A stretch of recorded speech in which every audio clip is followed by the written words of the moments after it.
Muy bien. Perfecto.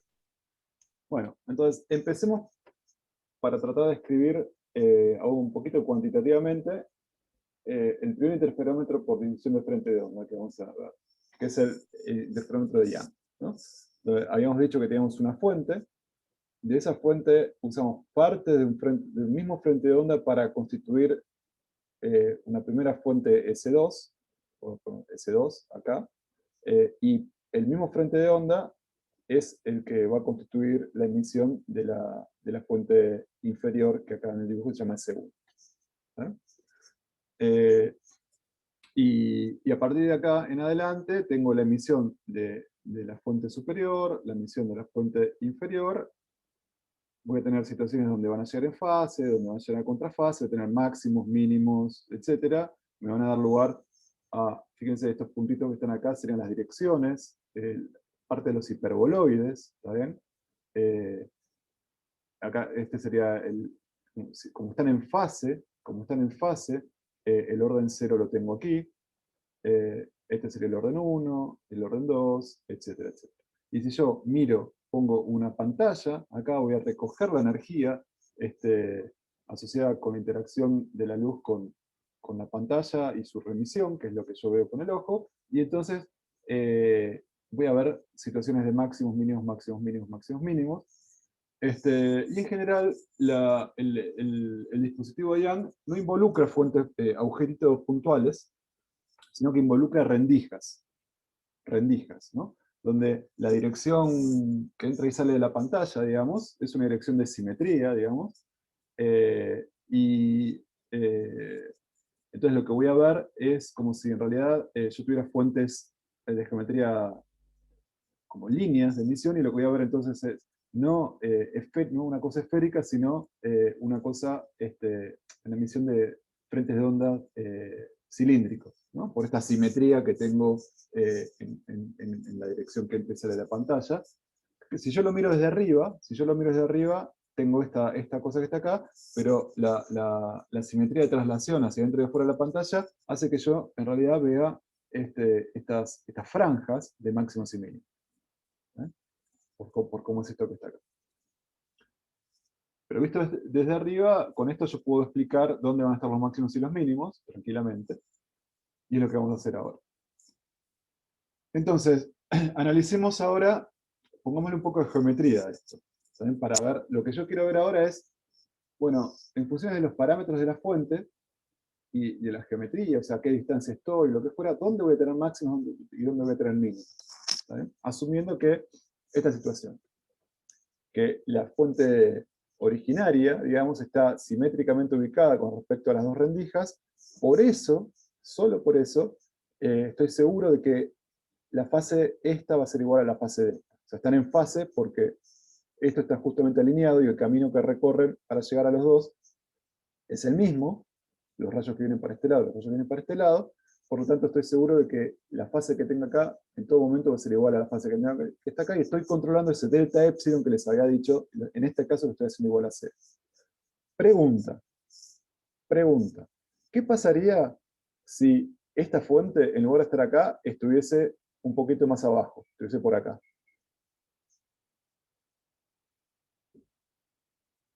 ¿Puedo asegurar que la fase con la que emite esta rendija es igual a la de esta, si esta estuviese acá abajo?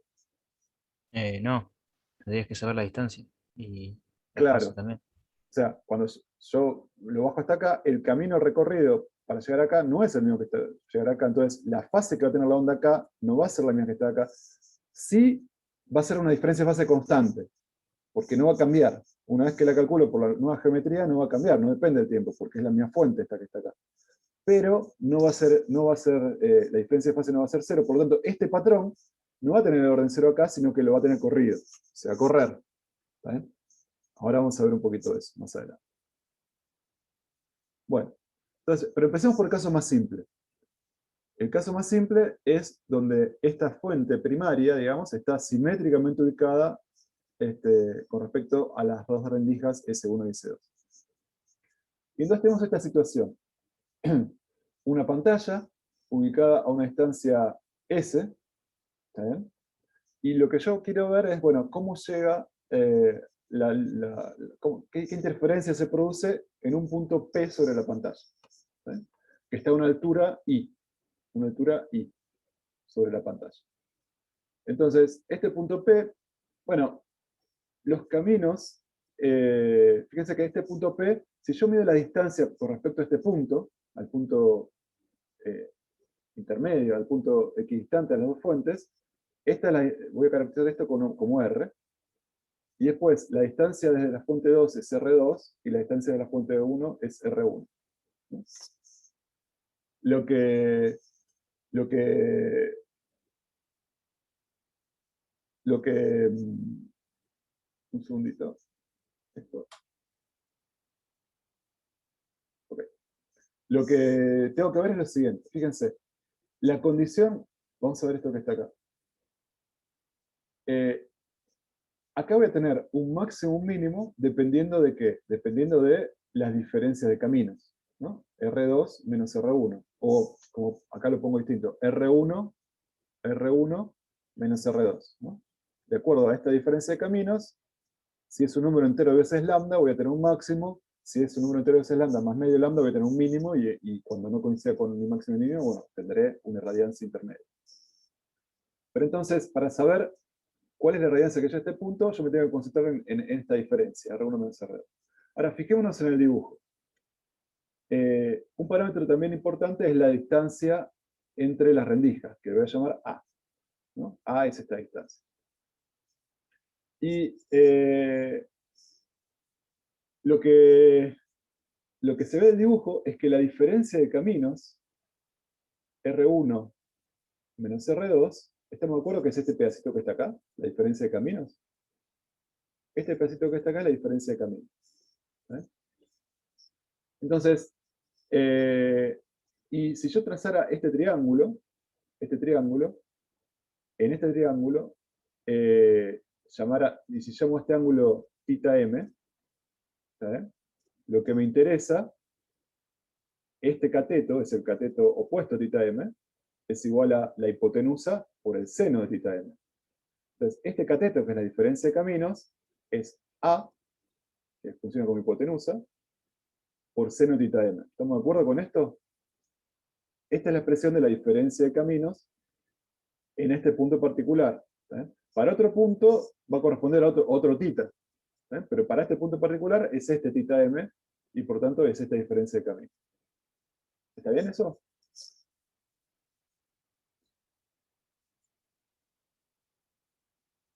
¿Sí?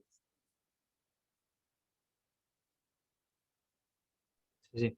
Bueno, ahora vamos a suponer que la distancia S es mucho más grande que la separación entre rendijas. Si la distancia S es mucho más grande que la separación de rendijas, está claro que si sucede eso, R1, R y R2 van a tender a ser paralelos. O sea, si la pantalla está muy, muy lejos, esas direcciones van a tender a ser paralelas. R1, R y R2. ¿Lo ven eso? Sí. ¿Eh? Y como van a ser paralelas, la dirección de R1 va a ser igual, muy parecida a la dirección de R, va a ser muy similar a la dirección de R2. Y en ese caso, este ángulo θm va a ser igual a este ángulo θm. ¿Ven? Si lo hacen todos, quedan como tres rectas paralelas, y este ángulo va a ser igual a este que está acá. ¿Ven? Entonces,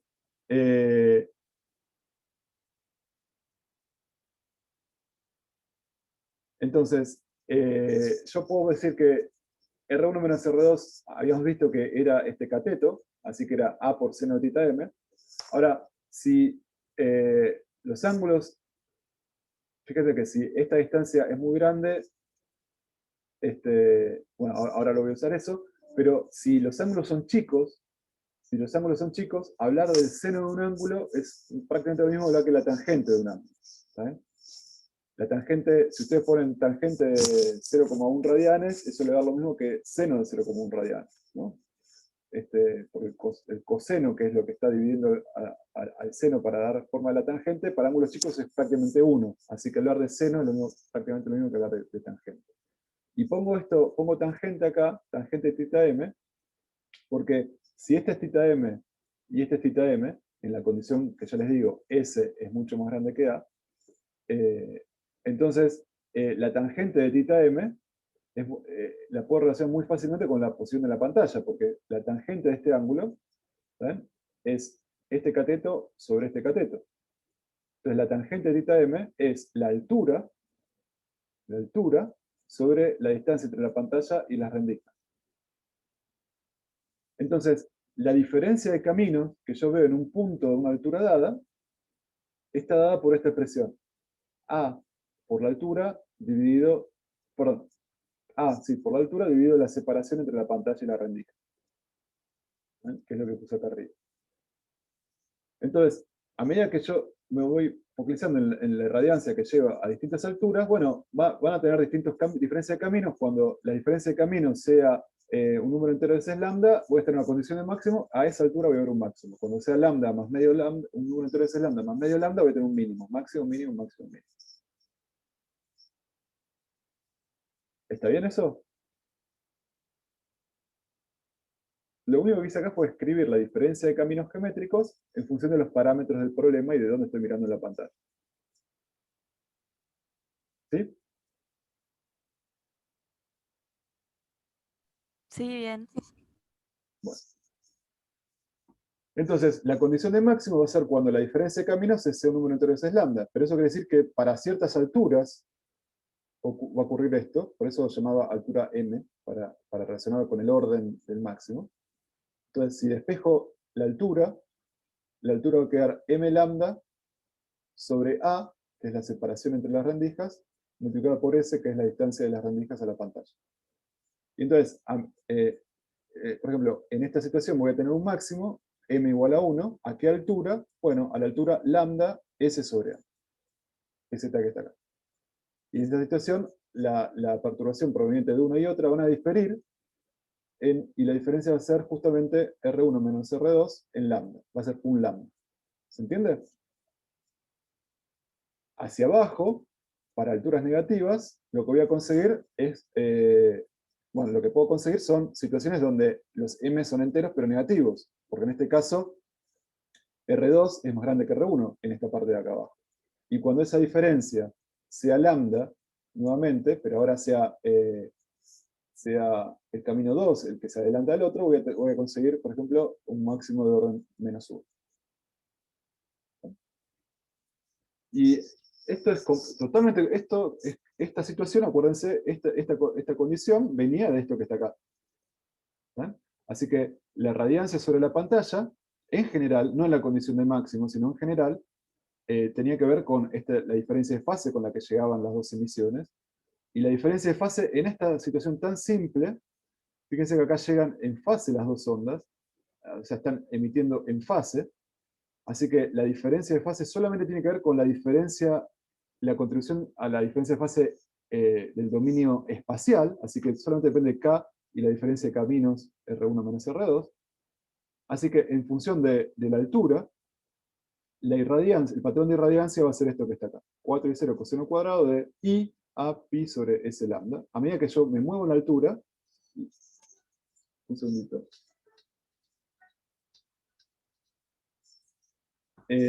La irradiancia va a cambiar, y lo va a hacer de esta manera, como un coseno cuadrado de la altura multiplicado, bueno, por todo este factor.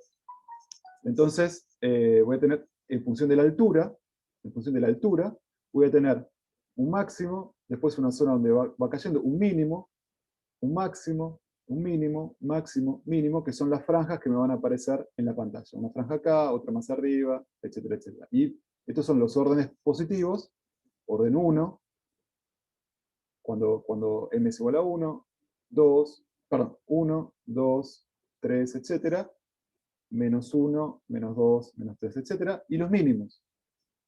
¿Ven? Fíjense que ¿cuándo se hace mínimo este coseno cuadrado? Cuando miro la diferencia de fase como esta expresión que involucra la altura sobre la pantalla. Bueno, siempre se hace mínimo cuando esto es pi sobre 2. Todo esto tiene que ser pi sobre 2, por ejemplo. Pi sobre 2. Pedir que esto sea pi sobre 2 es pedir que i, la altura, sea lambda s sobre 2a, ¿no? Cuando i es lambda por s sobre 2a, todo esto se transforma en pi sobre 2. Así que el primer mínimo lo tengo cuando i es lambda s sobre 2a. Y así voy obteniendo la condición de los mínimos para un lado y para el otro. ¿Se entiende? Y aparte, una cosa interesante es que si yo no sé exactamente cuál es la longitud de onda de la luz que estoy utilizando, yo la puedo calcular midiendo, por ejemplo, la interfranja. O sea, cuál es lo que me tengo que mover sobre la pantalla para ir de un máximo a otro máximo. ¿Saben? Porque la interfranja, fíjense que es lambda s sobre a. Esa es la distancia de la pantalla, que la conozco. A es la distancia, la separación entre fuentes, que la mido, es mi dispositivo. Y entonces puedo, midiendo cuál es la altura, cuál es la interfranja, digamos, tener una medición de la longitud de onda. ¿Eh? ¿No? Eso que está acá. La interfranja, o sea, la distancia que me tengo que correr sobre la pantalla para pasar de un máximo a otro, es constante en esta situación. En esta situación siempre la misma, ¿eh? Y es lambda s sobre a. Bueno, un comentario que es el siguiente. La ubicación de los máximos, depende de la parte geométrica, s sobre a, y obviamente también depende de lambda, ¿no? El primer mínimo lo tengo en lambda s sobre 2a. El primer máximo lo tengo en lambda s sobre a. ¿Eh? Ahora, entonces la posición sobre la pantalla de máximo signo depende de lambda. Si yo tuviera lambdas más grandes, vería una separación más grande entre patrones. Sería como estirado este coseno cuadrado. Y lambdas más chicos sería comprimido, ¿no? Porque esta escala es proporcional a lambda. Entonces, fíjense que si estas dos fuentes emitiesen en varias longitudes de onda, por ejemplo, en muchas longitudes de onda, una fuente que emite muchas longitudes de onda, yo la veo como una fuente blanca. Entonces lo que va a suceder es que cada longitud de onda tendría su propia distribución de irradiancia sobre la pantalla, ¿no? Para lambdas más chicos, para longitudes de onda más chicas, del azul, del violeta, estaría con una interfranja más chica, o sea, estaría todo más comprimido, y para longitudes de onda más grandes, como el rojo, el patrón involucraría franjas más separadas. Entonces yo veo una cosa por el estilo. Vería que, fíjense además que el único orden donde no importa la longitud de onda es el orden 0. En el orden 0, ahí caen todas las longitudes de onda. Así que esto lo vería como blanco. Ahora, a orden 1 se me empiezan a separar las longitudes de onda. Y de hecho, cuando voy a órdenes más grandes, la separación es más grande porque se va acumulando esa diferencia en escala. Y entonces lo que yo vería es lo siguiente. Con una luz monocromática, vería una cosa por el estilo, un máximo acá que se va decayendo a medida que me muevo, que sería esto que está acá. Y fíjense que para una luz policromática, en el orden 0 lo veo como blanco. ¿Eh? Ahora, al orden 1 veo que el azul se me está quedando el cortito y el rojo violeta se me está quedando, corresponde a esta posición que está acá, ¿no? El orden 1. Los veo mezclados. Fíjense que al orden siguiente, el azul se me vino más para este lado y el rojo se me separó un poco más del azul. ¿Está bien? Entonces, la separación entre longitudes de onda depende del orden donde estoy mirando. Si la luz que yo hago interferir tiene un par de longitudes de onda, a veces quizás, seguro que al orden 0 no las voy a poder separar, pero al orden 1 quizás tampoco, porque una va todavía overlapear sobre la otra, y tengo que ver órdenes más grandes para poder diferenciar que en realidad tengo dos longitudes de onda y no solo una. ¿Se entiende esto? Sí.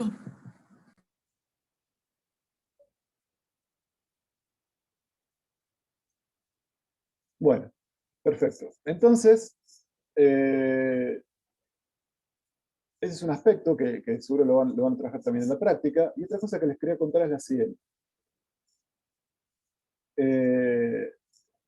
volvamos al caso de una sola longitud de onda. Volvamos al caso de una sola longitud de onda. Entonces, yo les dije, veamos lo siguiente. Si yo tengo un YAM, ¿no? Voy a tener, como hemos dicho, una deposición de energía sobre la pantalla que da lugar a un coseno cuadrado que depende de la altura. Simplemente esta es por la geometría de cómo están las fuentes y cómo puse la pantalla. Esta cosa que está acá la puedo escribir en función de la altura, ¿no? Por lo que vimos antes. Y entonces yo acá tengo un máximo, un mínimo, máximo, mínimo, máximo, mínimo, y así podría tener infinitos máximos para arriba y mínimos. O sea, el patrón se podría extender infinito hacia arriba e infinito hacia abajo. ¿Sí? Deberíamos ser capaces de ver infinitos órdenes de interferencias sobre la pantalla. En la realidad, eso no ocurre. En la realidad eso no ocurre. Y vamos a tratar de entender por qué. Bueno. Y para eso tenemos que volver al concepto de longitud de coherencia. ¿Por qué? Porque lo que estamos asumiendo acá es que esta luz, esta fuente, es perfectamente coherente. ¿Qué significa? Que siempre emite con la misma fase. Con la misma fase, que no cambia. Si eso sucede, entonces sí vamos a poder ver infinitos órdenes hacia arriba o hacia abajo. Ahora, en realidad, eso no ocurre. Lo que les había dicho, para el caso de la luz natural, pero también para cualquier fuente, es que existe un tiempo de coherencia y asociado una longitud de coherencia en la emisión de cualquier fuente. Para una fuente de luz natural, ese tiempo de coherencia es muy chiquitito. Para un láser, por ejemplo, ese tiempo de coherencia es mucho más grande, pero sigue siendo finito. ¿Ven? Y para casos intermedios, con cierto grado de coherencia, puedo mantener, una fuente puede permanecer coherente, o sea, puedo pensar como que su emisión es una onda armónica que mantiene su fase sin ningún salto durante cierto tiempo, pero siempre ese tiempo va a ser finito. Va a ser finito. Entonces, la realidad es que una propagación armónica, o sea, un coseno que es un coseno y entonces mantiene, una vez que empezó con una fase, la mantiene constante infinito, no describe adecuadamente la radiación emitida por fuentes reales. Como vimos, en el caso, por ejemplo, de luz natural, cada emisor radia un tren de ondas durante un lapso muy corto de tiempo, 10 a la menos 8, 10 a la menos 9 segundos. ¿Está bien? Y por lo tanto, la diferencia de fase entre dos fuentes, a lo sumo puede permanecer constante durante un tiempo dado por ese tiempo de coherencia. Asociado a ese tiempo de coherencia, hay una longitud de coherencia, que que sale de multiplicar la velocidad de la luz por el tiempo de coherencia, que es de los órdenes de los centímetros para este tipo de tiempo de coherencia. Entonces, veamos esto en un dibujo, así lo entendemos. Leímos algo, no lo entendimos nada, veamos el dibujo y después lo volvemos a leer a ver si termina de cerrar. Lo que yo estoy diciendo es lo siguiente. Imagínense que acá tengo dos fuentes. Yo sé que si estas fuentes fuesen coherentes, infinitamente coherentes, la diferencia de fase que tengo acá solamente va a depender de la diferencia de caminos, ¿no? Ahora, estas fuentes, yo puedo pensar que son coherentes durante un dado intervalo de tiempo, que voy a llamar longitud de coherencia. ¿Está bien? O lo que es lo mismo, espacialmente, sus perfiles se van a parecer a un coseno sin interrupciones, sin saltos, durante una longitud de coherencia. Supónganse que es de 30 centímetros. ¿Está bien? Entonces yo puedo pensar como que tengo determinada, la luz emitida por esta fuente es como si fuera un coseno con su fase inicial, ¿no? Lo que fuera, pero de repente, cuando estoy analizando distancias que superan la longitud de coherencia, voy a entrar en una zona del perfil que fue emitida con otra fase inicial, ¿no? Con otra fase inicial. Entonces voy a tener como un salto, un coseno con una fase cambiada. Acá en el dibujo se ejemplifica eso con esta modulación. O sea, dentro de cada paquetito hay un coseno sin cambios, y cuando pasa un paquetito a otro, es porque se desenganchó la fase con el de anterior, hubo un salto de fase porque dando cuenta de que una fuente no es infinitamente coherente, ¿no? Sino que va emitiendo como de a paquetes coherentes. ¿Se entiende esta representación de lo que pongo acá? Sí, sí. Bueno, entonces, fíjense. Ahora, esto que pasa acá, la longitud de coherencia tiene eso que les digo. Sucede también para la fuente de acá abajo, ¿no? Sucede para la fuente de acá abajo. Entonces, yo había construido estas dos fuentes a partir de una emisión única que viene acá, pero esa emisión única también es de este tipo.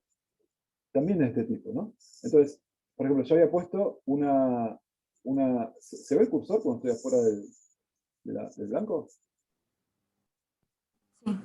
Bueno, entonces, la fuente que no está dibujada acá estaría acá, y esa fuente emitiría con esta particularidad también, ¿no? Durante un cierto tiempo es un coseno, pero al tiempo siguiente tiene otra fase, y otra fase anterior, otra fase anterior, así que acá llega, yo divido el frente de ondas en dos, pero temporalmente puede haber discontinuidades, ¿no? Lo que llega acá es lo mismo que lo que llega acá, pero al instante siguiente, si dejé pasar un tiempo más grande que el tiempo de coherencia, voy a recibir lo mismo que acá, pero diferente a lo que venía recibiendo antes, ¿no? Por estos saltos en la coherencia, que están muy relacionados con la naturaleza de la emisión de la fuente.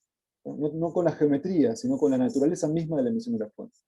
Entonces, fíjense, si yo tengo situaciones donde lo que llega acá forma parte del mismo tren coherente de lo que venía de la fuente principal, no voy a tener problemas. Al instante siguiente va a aparecer otro, pero va a ser el mismo que va a aparecer acá. ¿Está bien? Y entonces los voy a dejar que avancen, y al punto P van a llegar lo que, supónganse, la parte H con la parte H, si dejo pasar un tiempo más, después puedo llegar a la parte G con la parte G, la parte F con la parte F, así, la parte A con la parte A.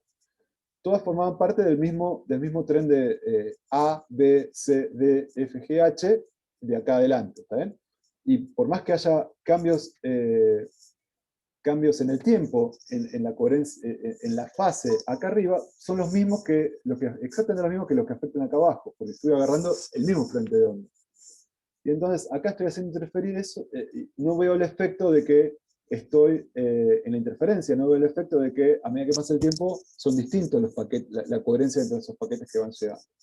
Entonces, en esta situación, si al punto de interés llegan simultáneamente los paquetes coherentes entre sí, el H2 que pasó por acá, junto con el H1 que pasó por acá, el G2 con el G2 acá en este punto, la diferencia de fase con la que llegan acá solamente va a depender de la diferencia de caminos, así que voy a estar exactamente en la condición que estaba estudiando antes. Entonces, fíjense, siempre y cuando la diferencia de caminos entre los dos sea menor a la longitud de coherencia, ¿está bien? Entonces, la interferencia se va a producir como la estudiamos antes. Ahora, ¿qué pasa si estoy viendo un orden de interferencia muy grande? Un orden de interferencia muy grande significa que la diferencia de caminos es grande, ¿está bien? Y entonces estoy en este punto, cuando llega el paquete H, llegó el paquete I. Ahora, el paquete H no tiene nada que ver con el paquete I, porque eran dos trencitos correlacionados unos con otros. Y entonces, acá me va a dar un valor de interferencia con un épsilon, con una diferencia de fases inicial dada por la diferencia de fase que tiene el paquete H con el paquete I. Pero en el instante siguiente va a llegar el paquete F con el paquete H. Va a ser otra relación, otro delta épsilon, y la condición va a cambiar. Y así todo el tiempo. Entonces, si llegan paquete G con H, F con G, etc., la diferencia de fase va a cambiar aleatoriamente en el tiempo y se va a borronear la interferencia. ¿Se entiende? Se va a borronear la interferencia. Entonces, para diferencias de caminos muy grandes, más grandes que la longitud de coherencia, van a llegar paquetes de distinto etiquetado. O sea, no van a provenir del mismo frente de onda coherente, los que van a llegar a los puntos que estoy analizando, por la gran diferencia de camino en términos de longitud de coherencia, y por lo tanto se va a borronear estos máximos. Entonces, ¿qué voy a ver? Voy a ver los máximos chiquitos que involucraban diferencias de caminos chiquitos, los voy a ver bien definidos, pero a medida que me vaya alejando hacia arriba y hacia abajo, las diferencias de camino se hacen más grandes, y cuando superan el longitud de coherencia voy a perder la condición de que la fase se mantiene constante, y se va a borronear el patrón, y ahí voy a ver, a partir de cierto orden, voy a ver una distribución homogénea de la intensidad. ¿Se entiende eso? Si la diferencia de caminos es mayor a la longitud de coherencia, no se produce interferencia en ese punto. Porque la diferencia de fases con la que llegan a este punto cambia aleatoriamente en el tiempo, y estoy en la condición que les hablaba antes, donde el término de interferencia y la irradiancia se hace cero. Y la irradiancia resulta constante, simplemente la intensidad de acá más la intensidad de acá sin el término de interferencia. ¿Estamos de acuerdo con esto?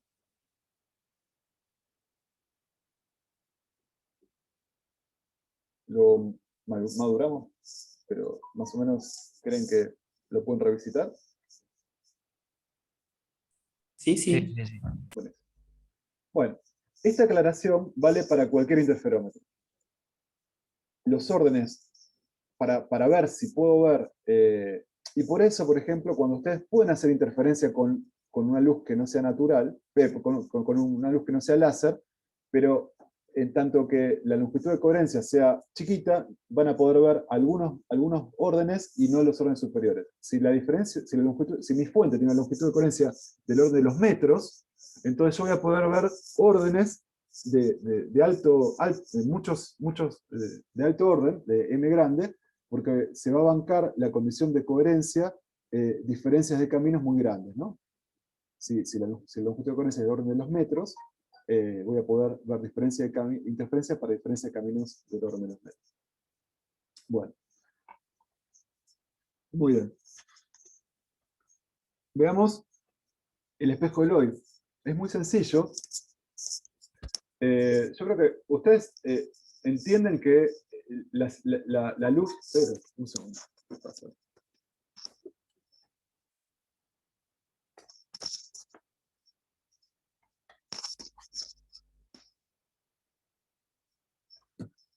Ustedes entienden que esta disposición de tener un espejo acá hace como que la luz que llega acá proviene de rayos que llegan directo, ¿no? Rayos que pegan directo a cualquier punto de la pantalla de acá arriba, y rayos que en realidad pasaron por la reflexión.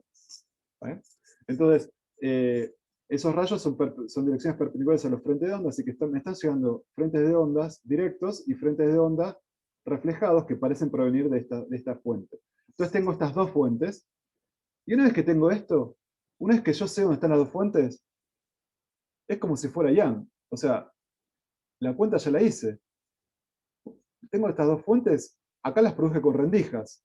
En el espejo de Lloyd las produje con la reflexión, pero la cuenta acá es la misma.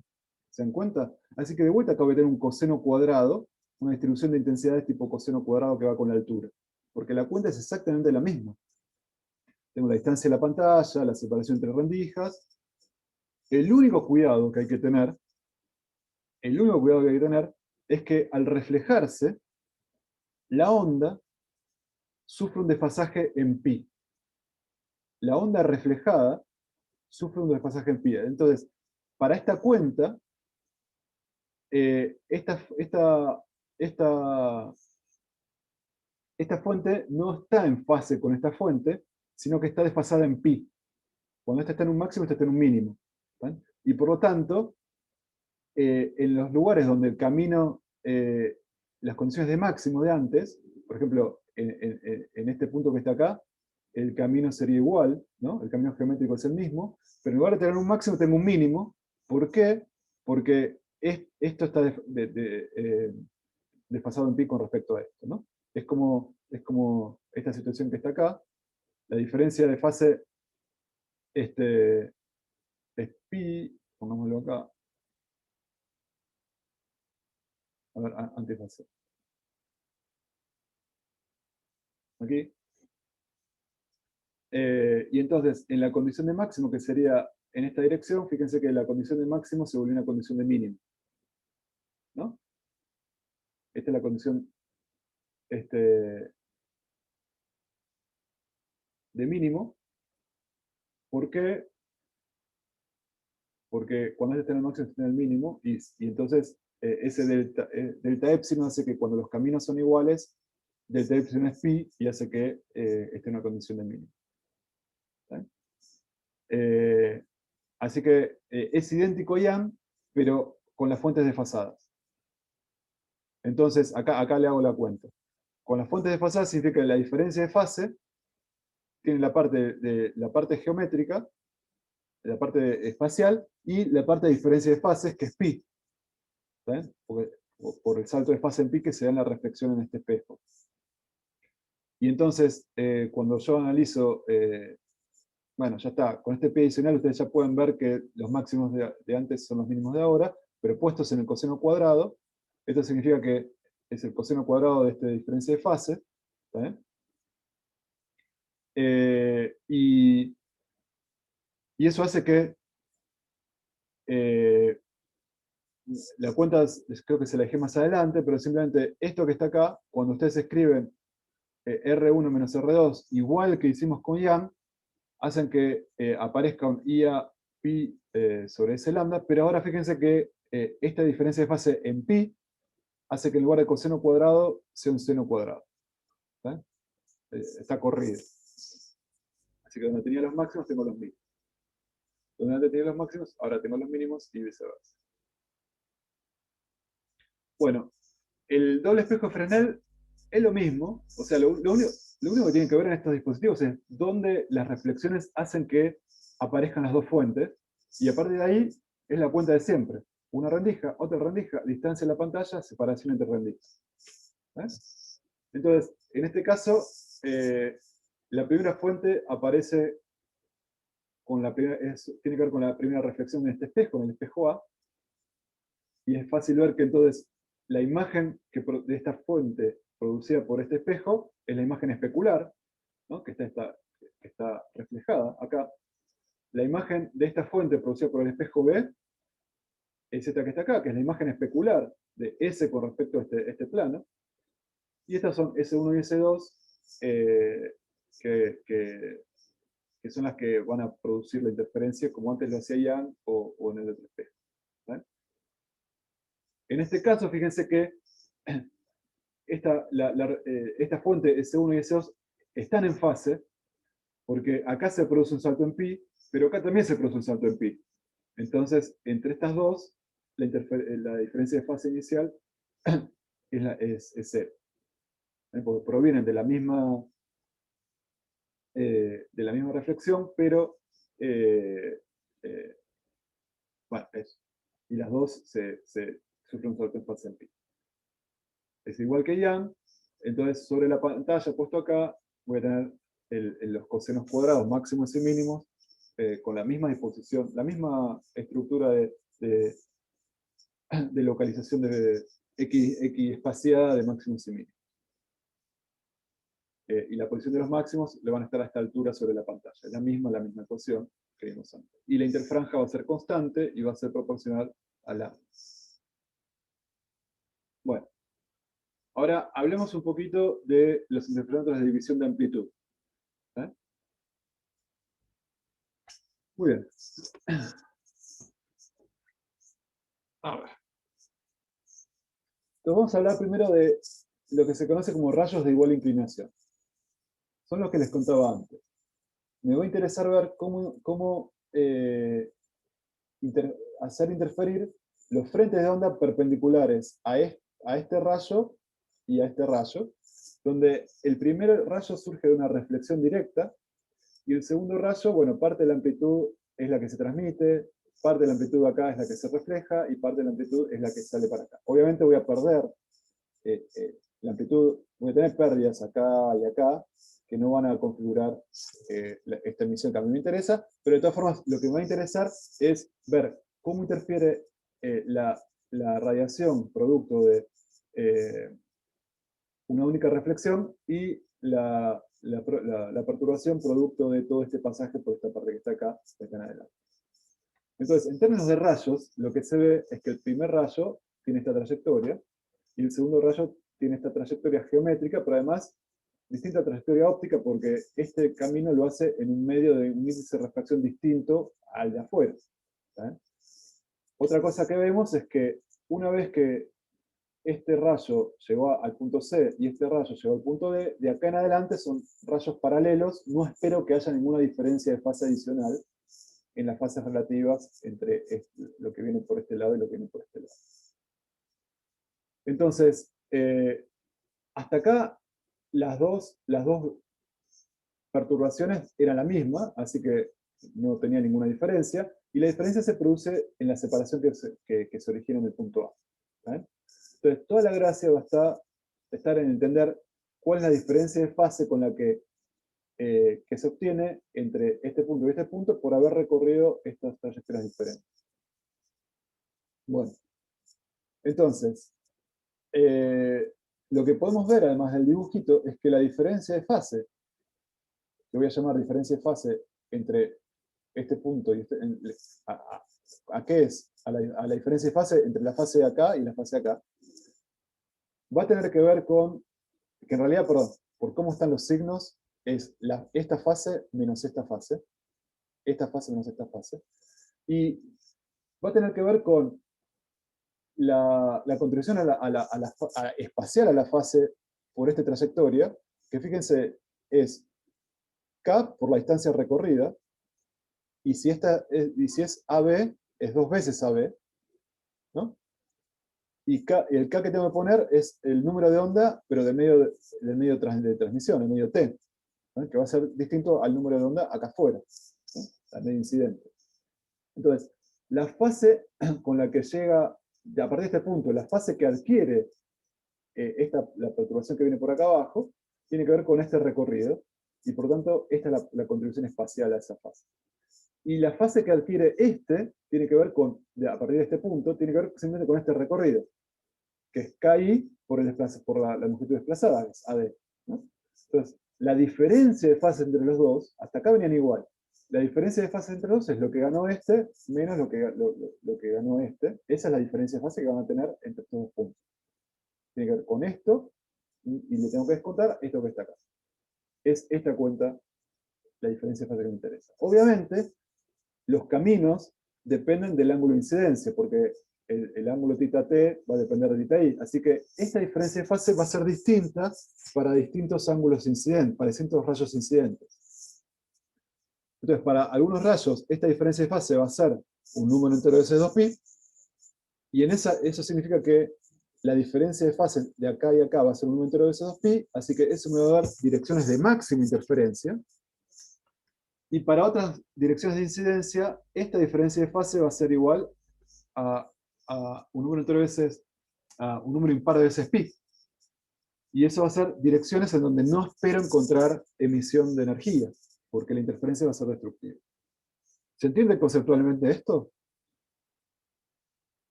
¿Sí? ¿No? ¿Sí? Sí, sí. Buenísimo. Bueno, y entonces vamos a escribir qué son estas cosas, para entender un poquito cómo es la dependencia con el ángulo, ¿no? Entonces, acuérdense que el número de ondas, ¿se acuerdan que tenía que ver con omega sobre la velocidad de propagación? Así aparecía, lo habíamos definido al principio cuando habíamos visto cómo se escribió una perturbación y se propaga sin deformar. Ahora, la velocidad de propagación es distinta en este medio que en este medio. La velocidad de propagación es la velocidad de luz en el vacío sobre el índice de refracción, por lo tanto, acá aparece el n, y por lo tanto el k, el n multiplicado por un k0, que es el número de onda en el vacío, y por lo tanto el k en cualquier medio es n veces el índice de onda, el número de onda en el vacío, ¿no? Entonces acá va a tener un valor y acá va a tener otro valor, ¿no? Entonces k sub t es k0 por nt, y k sub i es k0 por ni. Por lo tanto, la diferencia de fase la puedo expresar como esta cosa que está acá. Y esto que está acá, acuérdense que es el camino óptico, ¿no? La diferencia de caminos ópticos. El camino óptico era ponderar las trayectorias geométricas por el índice de refracción del medio que estaba siendo atravesado. Entonces, esto es el camino óptico de esta trayectoria menos el camino óptico de esta otra trayectoria. ¿Vale? Entonces, la diferencia de fase tiene que ver con la diferencia de los caminos ópticos que atravesaron uno y otra trayectoria. Bueno, entonces, lo que viene acá es un poco de geometría. Vamos a pasarlo rápido y les queda para que ustedes lo repasen. Pero entonces, si esto tiene un ancho D, ¿está bien? Esto tiene un ancho D, lo que sucede es que esta hipotenusa, este triángulo, rectángulo, cumple que la hipotenusa por el ángulo es igual al cateto adyacente, así que AB por coseno de teta t es igual al ancho de la laminita esta. ¿Eh? Y entonces, AB es el ancho sobre coseno de teta t. Ahora, ¿qué podemos decir de AD? Bueno, AD es esta distancia, AC, por... permítame, ¿está esto? Sí, es AC por coseno de este ángulo, ¿no? Porque es el cateto adyacente a este ángulo, de este triángulo rectángulo que está acá. Entonces, la hipotenusa AC por este coseno, por el coseno de este ángulo, es este cateto, ¿no? Y este ángulo, obviamente, si esto es θ i por reflexión, esto es θ i, y esto es pi sobre 2 menos θ i. Entonces, es esto que está acá. Y coseno de pi sobre 2 menos θ i, ya a esta altura, creo que todos podemos ver que es seno de θ i, ¿no? Coseno de pi sobre 2, coseno de θ i, más seno de pi sobre 2, seno de θ i, es seno de θ i. Bueno, muy bien. Entonces, esta distancia ya la tengo expresada en función de algo que tenga que ver con el ángulo de incidencia y D, lo mismo que esta otra distancia, A sobre AD. En realidad acá aparece AC, ¿ven? Pero AC, fíjense que es 2 veces este cateto. Es 2 veces este cateto. Así que, bueno, ahora lo vemos eso. Perdón. Y seno de θ i, como acá aparece θ t, vamos a hacer aparecer θ t también. Por Snell, seno de θ i es esta cosa que involucra seno de θ t, por Snell. ¿Sí? Y ahora sí, lo que les decía, AC es 2 veces esta distancia. ¿Sí? Pero esta distancia, fíjense, si esto es θ t, esta distancia es el cateto opuesto a θ t. Entonces, AC es 2 veces la hipotenusa por el seno de θ t. Y la hipotenusa es AB. Y como AB es esto que está acá, en lugar de AB pongo D sobre coseno de θ t, acá me queda que AC es 2D tangente θ t. Esto es muy sencillo. Si no me siguieron ahora, lo pueden repasar ustedes, pero no hay nada raro. Lo único que hice fue reemplazar quién es AB y quién es AD en función de la geometría y parámetros del problema, para poder poner acá una expresión para la diferencia de fases y entender cuándo voy a tener máximos y cuándo voy a tener mínimos. ¿Sí? Pero conceptualmente yo ya sé que eso va a ocurrir cuando esto tome ciertos valores. En definitiva, reemplazando también quién es AD, bueno, tengo esta expresión que está acá. ¿Sí? Porque AC es todo esto, lo reemplazo acá, y tengo finalmente una expresión para AD, que era lo que estaba buscando. Así que, así es como queda reemplazado AB y AD la expresión de la diferencia de fases entre esta emisión y esta emisión. ¿Sí? Más o menos complicado. Algunas cosas en el factor común. ¿Sí?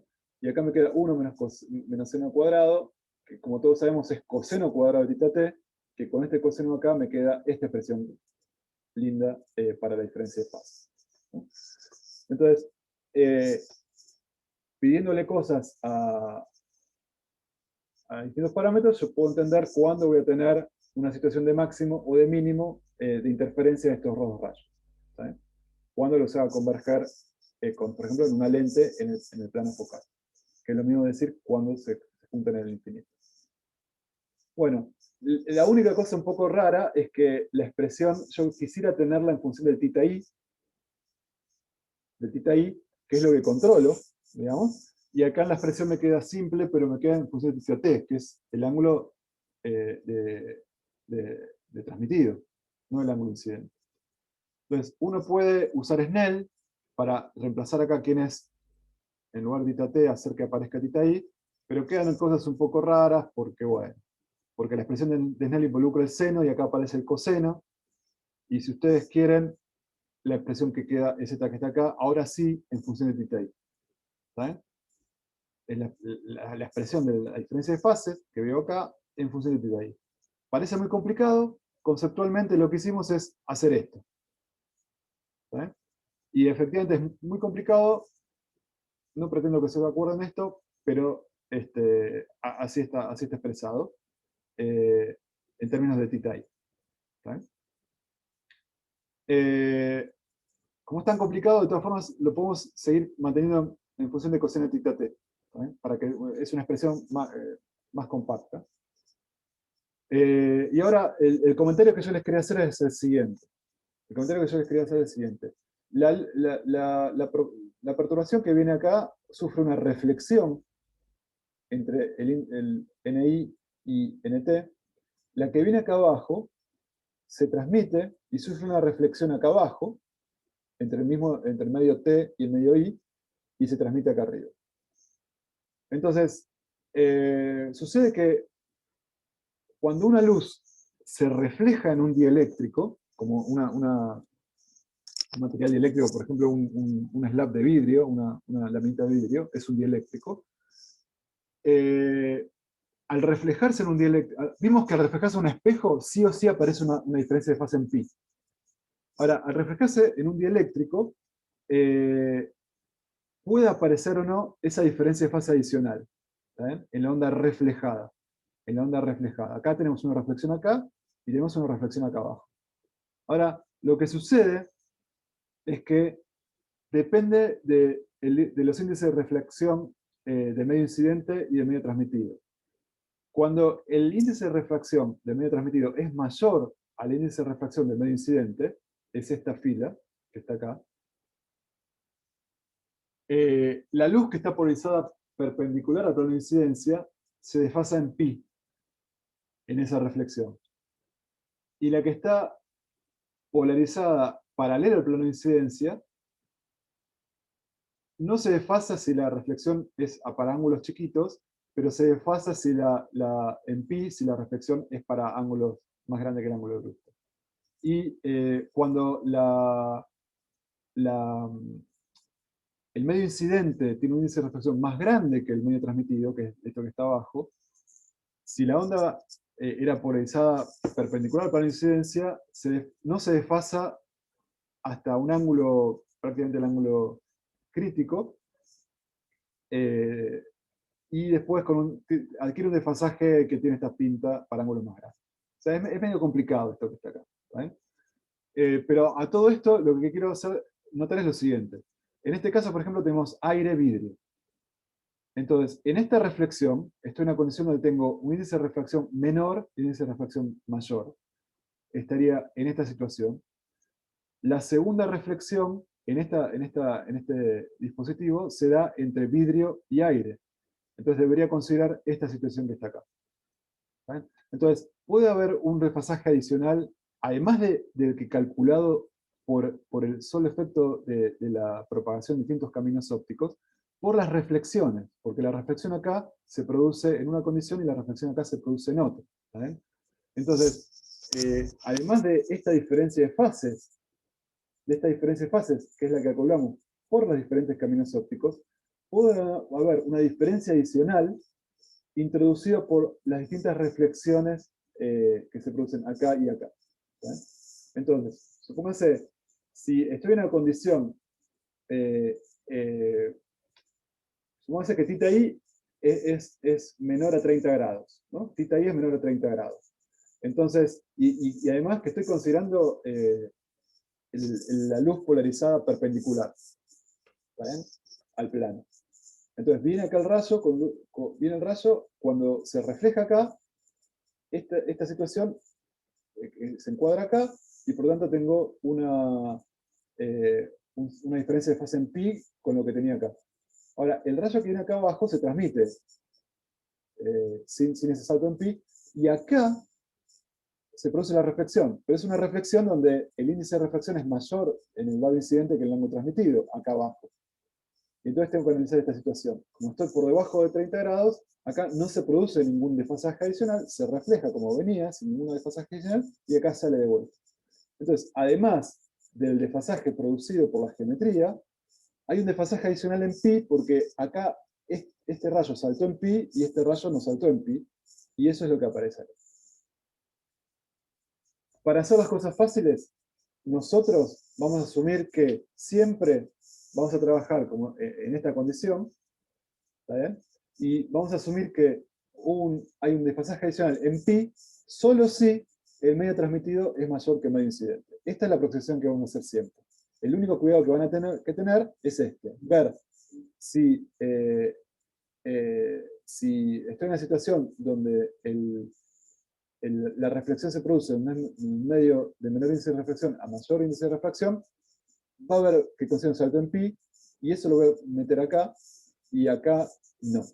Entonces va a haber un pi adicional que tengo que considerar en la diferencia de fase entre los dos rayos. Muy bien. Entonces, este es el pi adicional, por ejemplo, que tengo que considerar cuando yo considero la reflexión acá. Entonces, teniendo en cuenta eso, la diferencia, vamos a considerar, supónganse, esta situación.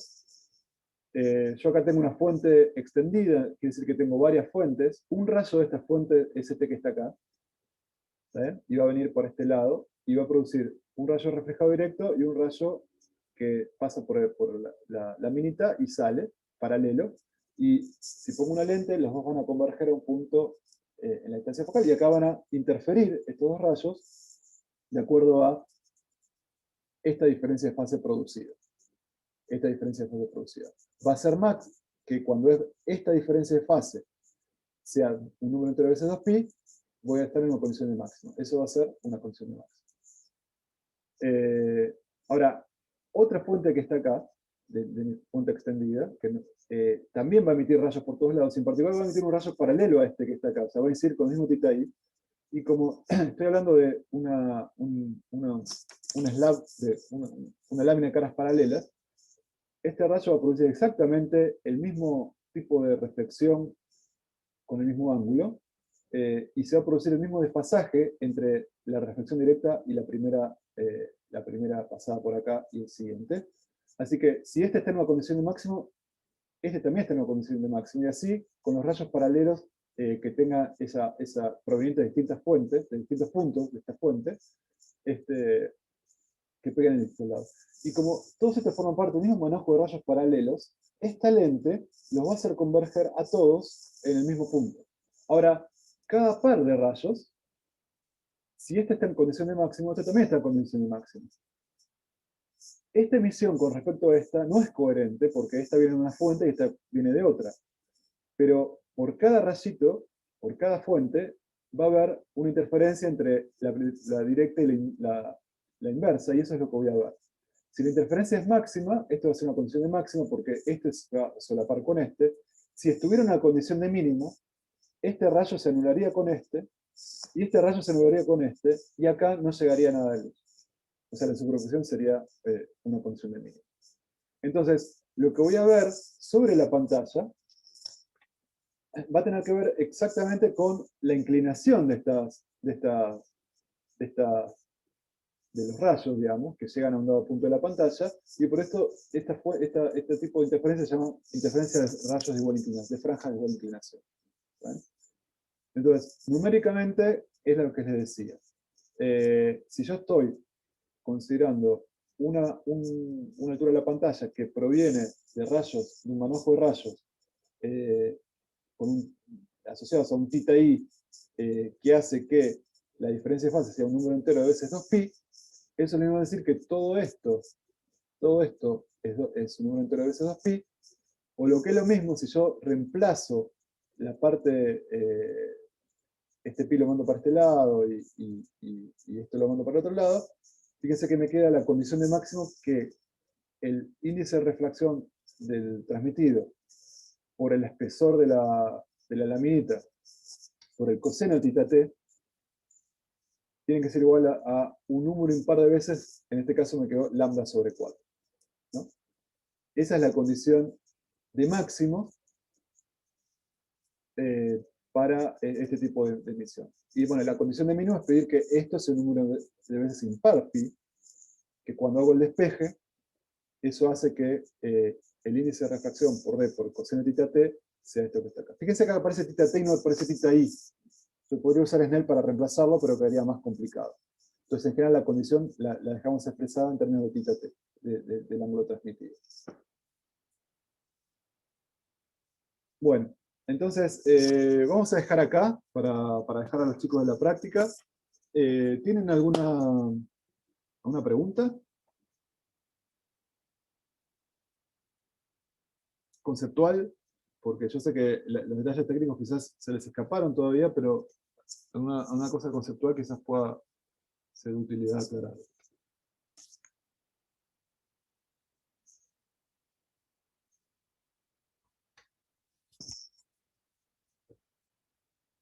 Bueno, dejamos entonces, última oportunidad.